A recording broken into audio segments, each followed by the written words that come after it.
Good morning. Welcome to Old Man Energy. I'm your host, Flint Anderson. And for those of us who are joining us today, Merry Christmas. This episode drops first thing Christmas morning. So some of you have already up opening gifts. And man, if you've decided to pop this on and listen on Christmas Day, well, then thank you very much. I appreciate you spending a few moments with me again. This year's been fun. It's been exciting and there's a lot to talk about. I have a present for you guys at the end and I want you to stick around. I always want you to stick around the whole time, but in this case, I really want you to stick around. I've got some powerful stuff. I'm going to be digging into one of the chapters on my new book, and I'm going to be giving some stuff away from it that I think is time and relevant. First, I want to talk about Christmas in general, and I don't know. Got some notes here because I don't really want to forget anything. Some of us like Christmas, some of us don't. It's just, I don't know. There's nothing wrong with it, but we feel like we're supposed to feel a certain way. Supposed to be happy. Some of us feel like we need to go into debt to buy presents for people. No reason for any of that to distract us from what the real meaning is. I was talking to my mom yesterday, and our conversations are usually pretty short these days. Not really stressed. She's living with my sister and didn't have a lot going on. So her deal for Christmas this year is she was buying presents for people and buying what she thought they would like and what they would enjoy. And I guess she bought a chair for my brother-in-law, and when she went to give it to him, he realized that he wasn't going to be able to get in and out of it, and stuff like that happens when we get older, and it sucks, but it is what it is. So she was a little frustrated with that, but it didn't take away from her giving heart. She was not frustrated because she got him something that he wasn't going to be able to use, but because she wasn't sure what to do with it, and she wanted it to matter. She wanted the fact that she'd taken time to pick something for somebody and gift it to them, and then it was not usable. So she was busy trying to figure out who she was going to gift this chair to, and I haven't even seen it. I don't know what it was. Sounded like a beanbag. Made some suggestions. We had a good conversation, and then she told me Merry Christmas, which she will do every day for the next week. And that's one thing I've come to cherish, is because I know that those phone calls, they have an end. They have a finite end. And I'll talk to my mother about nothing for a short period of time, just to hear her talk and just to listen to what she's thinking about and what she's doing and what's important to her. That's one thing I want to drive home. Just be fully present today. Be there for the kids. I know the Christmas music can be annoying to us as adults, but we tend to forget. We've heard it 30, 40, 50 times at this point, maybe more. But these kids, they're just now learning the lyrics to these favorite songs. They're just now experiencing the magic of these favorite movies, of these favorite songs. And that's one thing that makes the Christmas season so magical, is the fact that cross-culturally and across generations is that we share some of these traditions, these movies, these TV shows, these things that brought us comfort as children, and we can share those with our children. And there's not another phenomenon in today's society where that actually exists other than the holiday season and the holiday time. Now, whether you're in a bad spot this year and you've been struggling all year, couldn't maybe get all the gifts that you wanted, if you think back to some of the presents that you had when you were a kid, you can probably only remember 2 or 3 of them, if that many. But what you can remember is the different things that happened. Sometimes there was a catastrophe with a meal. Sometimes you got to see an uncle. Sometimes you got to see grandparents. You remember the feeling of it. You can create those. You can recreate all of those inside of your life. I know as Des and I have gotten older, nobody really gets us Christmas presents anymore. And when they do, it's usually something unique or something that they saw that they thought, wow, I'll really like this. Dad will really like this, or mom will really like this. And so it's a unique present. And those are really treasured. We don't get offended because not every child or grandchild buys us a present. Doesn't matter. But I will tell you this much. I used to think when my grandparents would tell me, no, just make me something, or I'd give them something that I made that I was proud of. I don't know. We used to glue macaroni on paper and things like that. Just all the crazy arts and crafts that we do. They would get excited about that. And I remember thinking as I got older, I was like, man, what is they getting excited over this silly stuff? And now that I am on the flip side of that, when you have materially pretty much everything that you could want, the fact that somebody took their time and put their talent together and to give it to you, it's real easy to be proud of them for that. And it's real easy to treasure those things more than anything material that they could buy. And I love it. I love whenever I get the handmade drawings or the notes or just the pure expressions of love from the children, from the grandchildren. Those are my favorite things. Those are the things that I look back on, and I remember a lot of them. I probably don't remember all of them, but I remember a lot of them. And as Christmases go on and our grandchildren continue to multiply and they come up through these ages, we kind of know what to expect from them. And everything that they come up with, while technically the same thing at Christmas time every year, it's always unique. And they're always excited about something different in it. So remember, when you're there today with your children and with your families, take time to love them, hug them, make some memories with them. For those of you that are not home, they're working a lot, and you happen to be home today, spend some time talking to your little people. They're really cool. Ask them questions. Ask them stuff that nobody ever asks them before, and listen to their answer. You're going to be surprised at how cool and how smart these little folks are that are living in your house that you hardly know. I make it a point to do that. I love talking to the kids. As a matter of fact, if we still had family gatherings the size of which we had when we were younger and when the kids were younger, man, I'd be scrambling for a place to sit at the kids' table.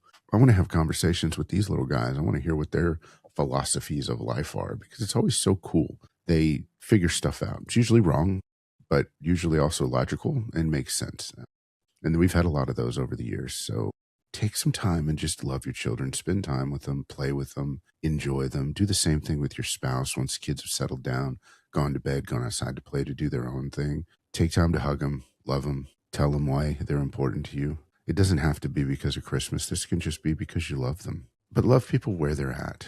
We're all tired. We're all struggling in one way or another. Even those of us that had a good year, we're still struggling. And sometimes we just need that presence. And this is the perfect time to make that happen, because everything builds up to this moment and then bam, all the stress is relieved. One thing that we talk about is we like to be the most laid back of the grandparents. And sometimes we're not even in town. Sometimes we'll leave, we'll go to Orlando, we'll go to Universal. We don't want to put expectations on our adult children, because it seems like everybody puts expectations on their adult children around this time of the year. Oh, you got to come see me. We got to go do this. And as a result, on Thanksgiving, you end up having 2 or 3 Thanksgiving dinners until you start hosting your own. Or at Christmas, man, okay, we got to get up Christmas morning, and now, well, you need to stop having fun, kiddos, because we got to get dressed and we got to go to grandma and grandpa's. And then we got to go to other grandma and grandpa's. And in extended families, boy, that gets awful confusing really, really quickly. So we like to be the ones that are laid back. Hey, here's where we're going to be. Here's what we're going to be doing. You guys want to come see us? Fine. If not, we want to see the grandkids sometime around this time of year. A couple days here and there, doesn't really matter. That's really worked out well. Another thing that we used to do when the kids were younger, and we started doing it just out of convenience, and it became a tradition until everybody started going their own way, was on Christmas Eve, we would always do chili dogs. We did that because it was easier, and when you got 7 kids, there's always a lot to do leading up to Christmas. Well, this continued up until even a few years ago, and probably will continue on after everybody starts coming back together again. But it turned into a thing. It had tons of hot dogs and all the fixings and chili and this and that, and it became something that the kiddos looked forward to and the adult kids looked forward to, and even some of the in-laws looked forward to. So sometimes those Christmas traditions are a little weird, but it doesn't matter, because these are the things that our memories are made out of. And now I think they do it on their own and at their own places. Remember to be grateful for the things that you do have. Be grateful for the people that are in your life. Gratitude, more than anything else, helps rewire your brain.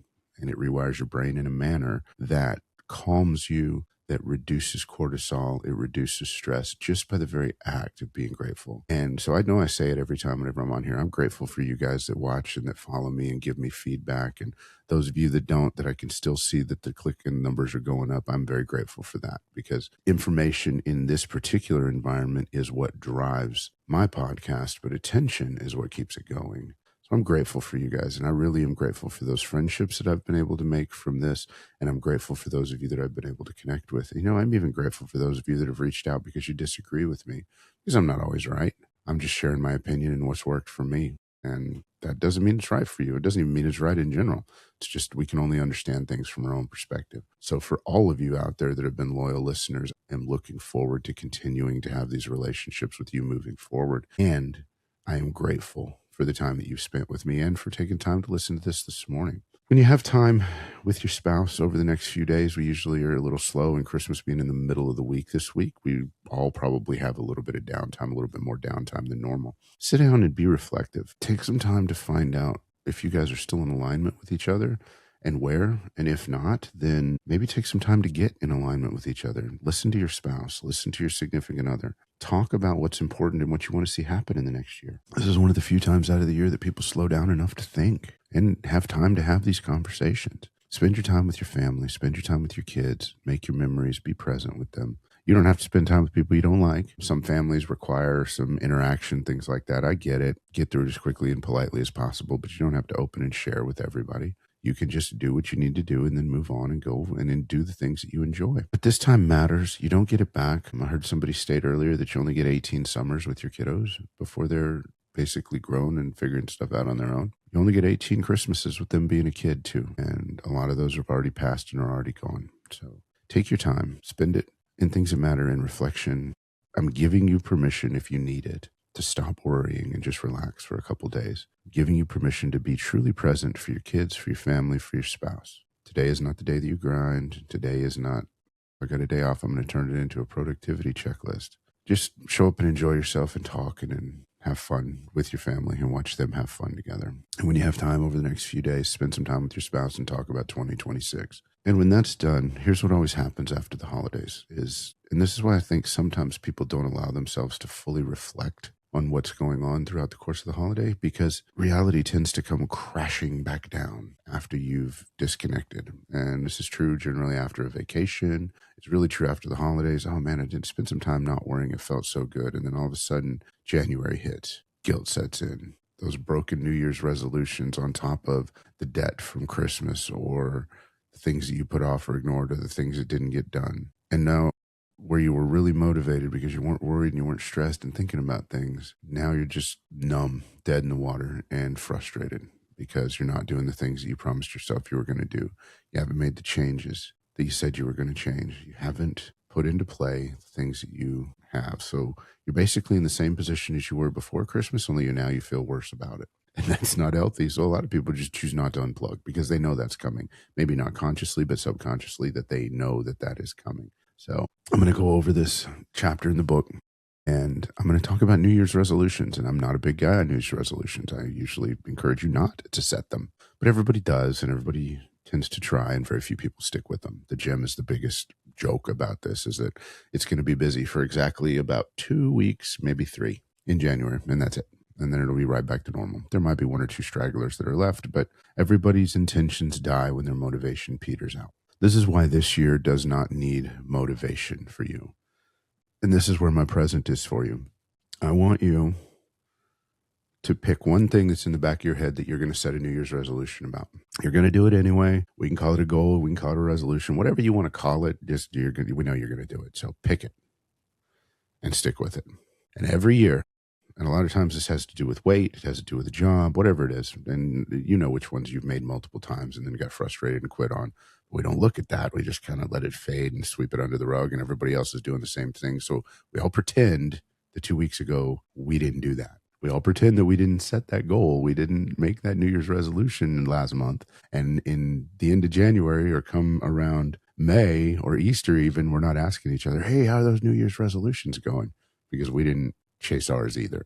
We start every year out with big intentions. We have big language. We talk about it. And then 2 or 3 weeks in, we didn't really set a plan. We weren't sure what we were going to do to change, or maybe we were, and then we didn't stick with it. And then it's a massively big disappointment. And guys, I'm not beating you up, and ladies, I'm not beating you up. This is just a pattern, and it's a pattern that's repeated every year universally. The new year after the holidays is a natural restart in life. So it's natural for you guys to want to do better things, and it's a good place to draw that line in the sand. That makes sense. The problem is that we don't have the clarity or the discipline to follow up with it. And most people don't fail because they don't want it. They fail because they try to power a system that was never built. You have to put things in place to accomplish your goals, especially if they're radically or drastically different from what you normally do day to day. Discipline is not a personality trait. And the reason I'm talking about discipline now is because discipline is the skill. It's not a talent, and it's not a character trait. It's a skill that you need to make your New Year's resolutions and your dreams happen. And the chapter of this book is called Mechanical Discipline. And at the end of this, I'm going to I'm going to give away one thing that's going to help you make that one thing that's present in your head the whole time. But I'm going to explain to you what mechanical discipline is. And discipline is not a personality trait. Like I said, it's not grit, and it's not being tougher than everyone else. Also, I hate to break this to you, but you are not naturally disciplined. You never were, and no one else is either. Those people that you see as disciplined, they choose that every day. Once you realize this, you're going to free yourself up, and you're going to give yourself permission to struggle and to not do it perfectly every day, and to not just give up because, oh, well, I must not be disciplined. For some of those of you that have been watching the new workout program that I've been doing and posting fairly frequently on Instagram and Facebook, man, I feel like a noob. And I've been sharing exactly not only what's going through my head during that, but where my successes, my wins, and my failures were inside of that. Because I think it's important for those of you that appear disciplined all the time to share your struggles, because that makes it more powerful to see that not only are you real and are you human, and trust me, folks, I'm real, I'm human. I don't just post the pretty stuff that's out there. I post the failures and the struggles as well. Not only are you real and human, but if you have what people think of as discipline and then you show them that there's some failures involved in that, it kind of gives them permission to do the same thing. Because a lot of people are sitting back waiting to see if everybody else is going to do what they need to do. Guys, this is not a good, healthy way to be, but it's the way a lot of humans are. So what is mechanical discipline? What does that mean? Mechanical discipline, well, first of all, my definition of discipline is applied force of will over time. Applied force of will over time. That's discipline. You can't see discipline until it's actually been enacted for a while. Mechanical discipline is where you decide something once, you remove as many distractions and decisions as possible, and then you execute without negotiating with yourself. Because here's the thing, if it requires motivation, it's eventually going to fail. Because motivation fades.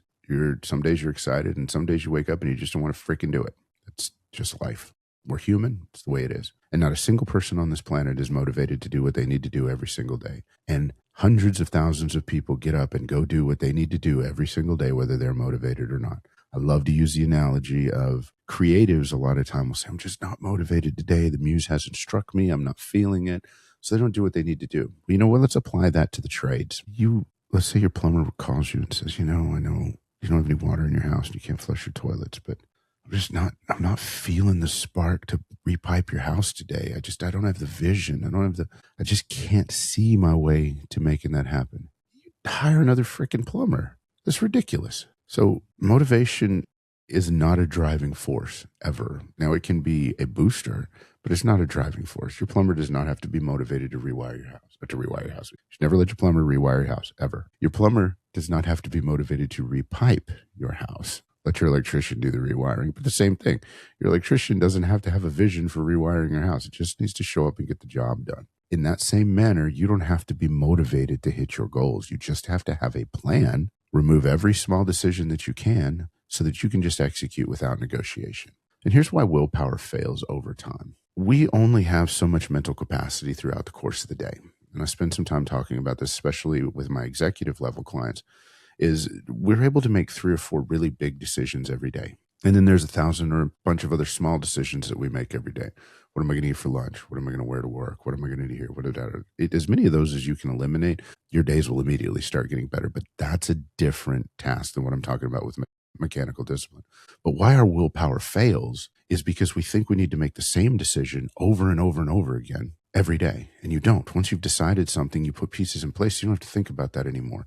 I call this, you free up your mental real estate for bigger and better things. And it just becomes something that you do. You don't have to be motivated or even decide to get up and go to the bathroom or brush your teeth. At least I hope you don't have to decide to brush your teeth. You should be brushing your teeth every day. Yes, kiddos, I'm talking to you, those of you that listen to me. You don't have to be motivated to brush your teeth. You just need to do it. You don't have to be motivated to eat. You don't have to decide to eat. You know you're going to eat. When you wake up in the morning, you know that you're going to get hungry at some point throughout the course of the day, and you're going to eat to take care of that. This is not a decision. If you can take all of the emotional variance out of the things that you want and apply just this level of mechanical discipline to them, you no longer have to think about it, and it no longer requires willpower because it's just something that you do. Now, add into that the stress of the holidays, the stress of your family, travel, your schedule getting disrupted, all those things. These are the other things that tend to derail our goals because things happen. Days go wrong, days go bad. I love the analogy of the $365. If I were to give you $365 and you put it in your pocket and you were to drop a five or drop $1, you wouldn't take the $364 out of your pocket and throw it away because you dropped $1. As a matter of fact, 6 months from now, you probably wouldn't even remember that you dropped that dollar. But right then, in that moment, it becomes real easy to quit.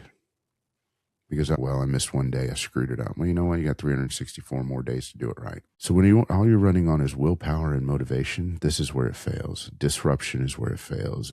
Man, I had a bad day. Oh my God, I got sick. I'll give you a perfect example. I'm recording this obviously a couple days before Christmas, and I'm not going to go to the gym today. I need to go to the gym today. I'm scheduled to go to the gym today, but didn't sleep well last night, and I'm not feeling well. Maybe I ate something bad yesterday. I don't know. Not the right day to go in and tax my nervous system to the max because I'm supposed to go do legs today. I'll go tomorrow. I'll still get a lighter workout in today. Not my original plan for today, and I'm actually incredibly frustrated about that. But at the same time, I'm looking at that full long-term goal, that $365 task. What do we need to do? Well, if you're going to let your body recover because you're sick, then you don't feel bad about it. You just, okay, fine, this sucks. It's not what I wanted. Fine, I'll move on. No big deal. It's that mechanical discipline. I know I'm going to go tomorrow. Can't go today. Need to make that change. Don't have to decide it. Look, this is it. So those disruptions can derail you if you let them, but also they can just be a reason you stay on track. Okay, well, today didn't work out the way I expected it to. And trust me, guys, if you live by a calendar, look at your calendar at the end of the day as opposed to the beginning of the day, they hardly ever look the same. Because here's the thing, willpower really works best in theory, but when you start putting it into practice, it means nothing. Willpower is just the desire to start things. That's it. We say, oh, I've got a lot of willpower. I'm going to push through. Nah, discipline is where you're pushing through. Choice and action look like willpower. Discipline is applied force of willpower over time. But force, things that need to be done, action. So here's the explanation and the basic system shift that you need to have to engage mechanical discipline in your life. And remember, I want you to go back. I want you to think about that task. And before I explain the system shift, I want you to take a minute. I want you to close your eyes and I want you to see that vision that you have for yourself, that task, that New Year's resolution. And I want you to get a clear picture of what success looks like with that task. I don't want you to tell anybody. Just want you to think about it for a minute. I want you to close your eyes. I want you to picture what that looks like at the end. If it's weight loss, if it's a financial goal, whatever it is.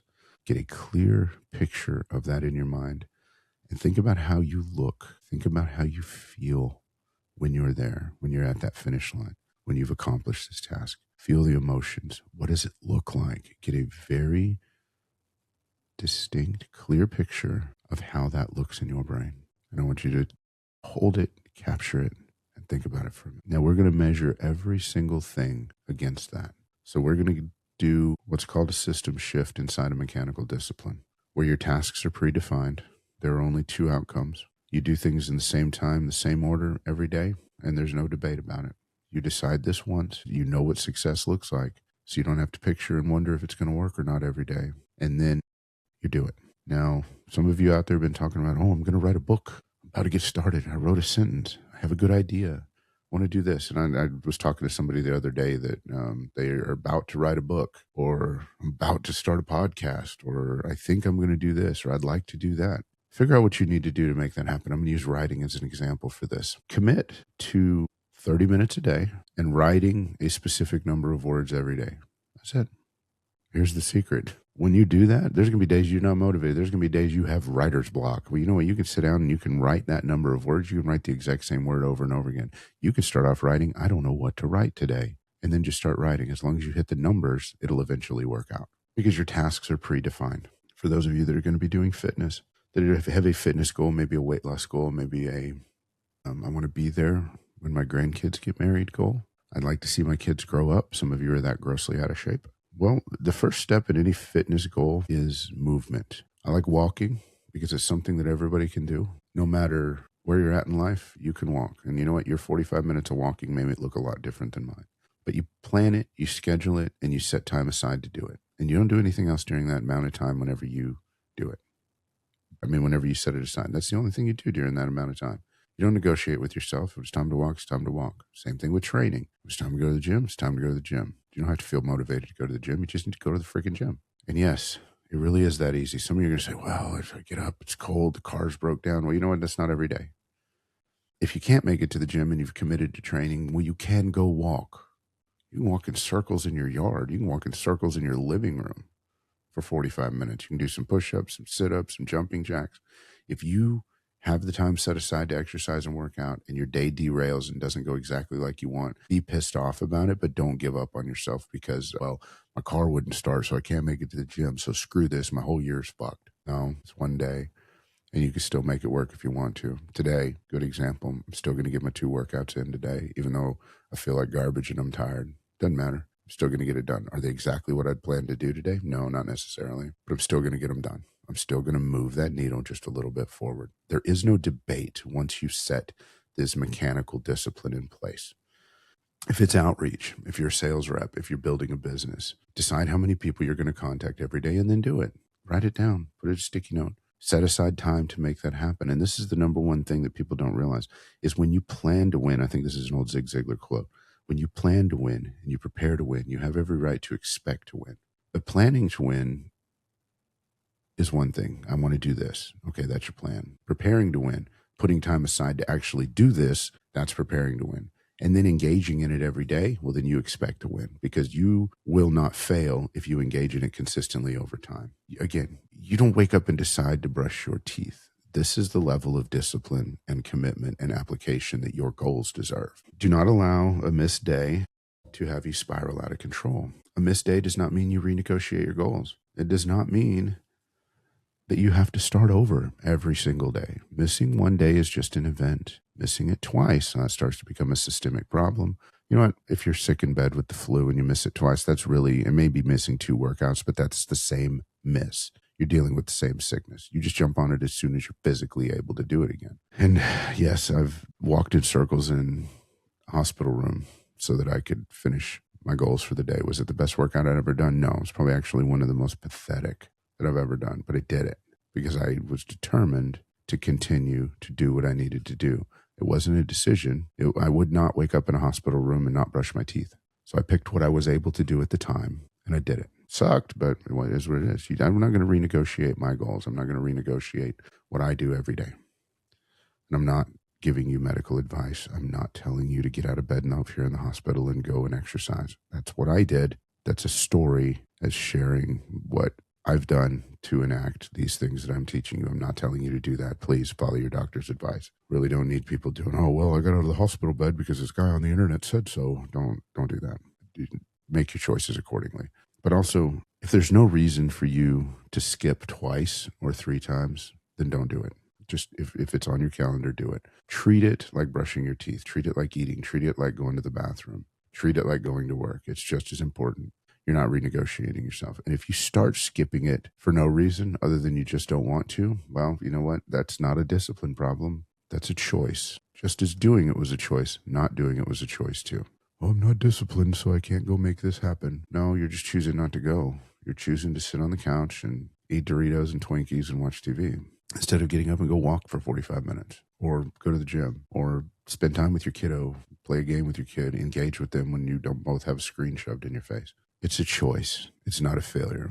And everything that we do that is associated with our goals and with our New Year's resolutions is a choice, whether that choice is to act on them or not act on them. What mechanical discipline does is eliminates as many choices as possible, thereby eliminating your excuses not to succeed. So here's the thing. Everybody that's made it this far, thank you. And we're a few minutes in, we're about half an hour. I'm not going to take up much more of your Christmas day.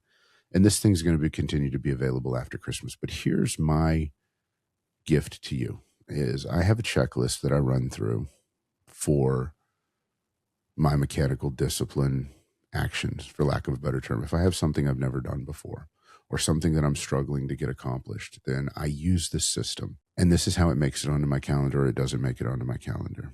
So I want to give you something that's very simple that I use every day that you can use quietly without announcing everything to everybody else, just to help you get your thoughts in order, to help you with that reset. I want you to use this tool as a private agreement with yourself that resolution that you set this year is real and that you're going to act on it and that you're going to do what you need to do. And here's the thing. You don't have to wait till January 1st. You set a resolution right now. You can start it today. I'm going to share this story. Well, the first time I did 75 hard, because it kind of ties in with New Year's, because a lot of people that want to start something, especially physical, on January 1st, they'll go out on December 31st on New Year's, and they're either up way too late or they drink too much. So they automatically feel like crap on New Year's Day. And so they're starting it at the worst possible time. Back in 2000, I think it was 19, the first time I did 75 hard, brand new program, no apps, no books, no nothing. Fellow was just talking about it. I'm going to do 75 hard. I realized that I needed to do something. Couldn't even tell you why at this point. Fine, I'm going to start Memorial Day weekend. We already had a trip planned, our anniversary. We'd usually go camping, drink a lot, have a lot of fun. I had a great time. We did it for years. Well, instead of starting after we got back, I woke up on Memorial Day and decided I was going to start that morning. Folks, I'm not even sure I was hungover at that point. I was probably still drunk. It was 90, 95 plus degrees. It was just about the most miserable environment I could imagine starting. But I said, okay, well, again, I had decided I was going to do it. I knew the framework, and I couldn't think of a good reason to start the next day. So I started that day and just started working through it. Yeah, I was pretty miserable, and I was pretty miserable for the first half of that 75 hard round. But I finished it, and I ended up coming out of it, and that's well documented on my Instagram. It made a lot of changes in my life and led to a lot of things, not the least of which is the Old Man Energy podcast.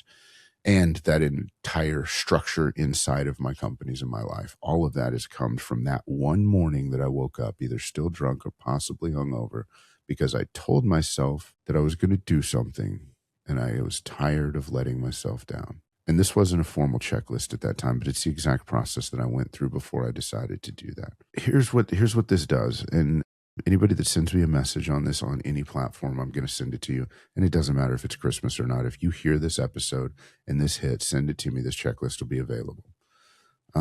This allows you to decide something once and then define your 1 to 3 daily actions that you're going to do to make that happen. It gives you clear, specific instructions on how to install it into your calendar so that you remove all the friction from accomplishing these tasks, and it takes all the emotion out of it. It just turns this into a mechanical thing that you do in the same way that you have appointments for work, in the same way that you have service calls. This becomes a mechanical engagement. And one thing, you're not going to lose yourself inside of doing this. You're going to become a better version of yourself. It's not about becoming a different person. It's about building a structure that you can actually run, given the tools, the discipline, and the willpower that you have in your hand right now. I believe in you guys, and I want you to spend your time with your family today. And when you log off here, I hope that you don't shove your phone in your face. I hope that you go and keep spending time with your family because I believe in you. And I want you to take this gift and I want you to run with it. After all of that's said and done, you get some time to yourself, sit down, go over it. And when you're making those resolutions and you're thinking about in the back of your head, even if you don't say it out loud, I want you to remember this, that the systems you build next year, they don't just change you. They will change the people who live inside of the life that you're building. Your kids look up to you. They'll see you making choices that are hard every day. And if you explain to them why, then it teaches them what they need to do moving forward, because kids emulate what we do. Some of them are going to want to go work out with you. Some of them are going to want to know what you're doing. They're going to want to know why you're doing it. My granddaughter loves to sit here and edit videos with me. It's time that we can spend together, and she likes the whole system set up and the big screens.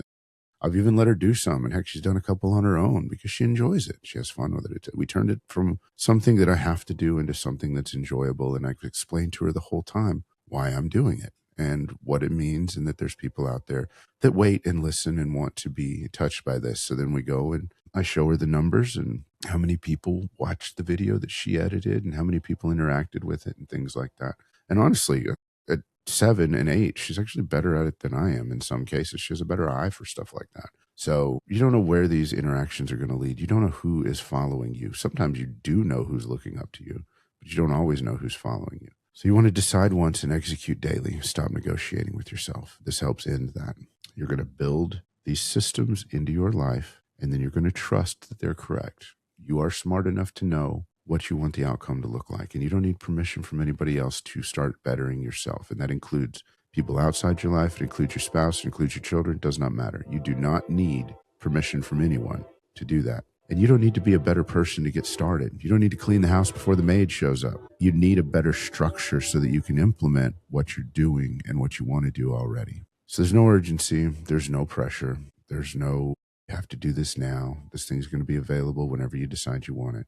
But if you want the checklist, it's there. And if not, you know what? That's fine too. Just stop redeciding for yourself every day that you're going to be better tomorrow. If you're going to be better, make that choice and move forward with it.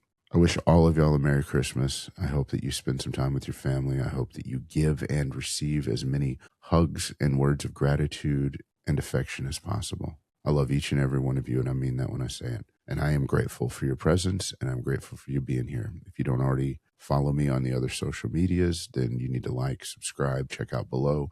You get different content on different platforms. Pick which one you like the best, and let's spend some time together over the next year. I'm excited to share my journey with you, and I'm hoping that you'll share some of yours with me. Give me some comments, give me some feedback on what you guys are doing this Christmas and what you're going to be doing next year. Love y'all. Peace.